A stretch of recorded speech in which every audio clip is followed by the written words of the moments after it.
sa lupa'y para akong inaalon at nalulunod sa batikos ng mundo, sa kung ano lamang kaya ko.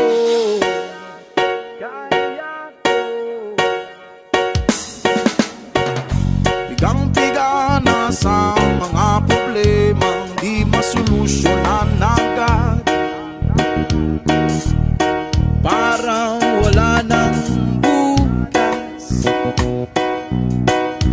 Pwede bang umiwas?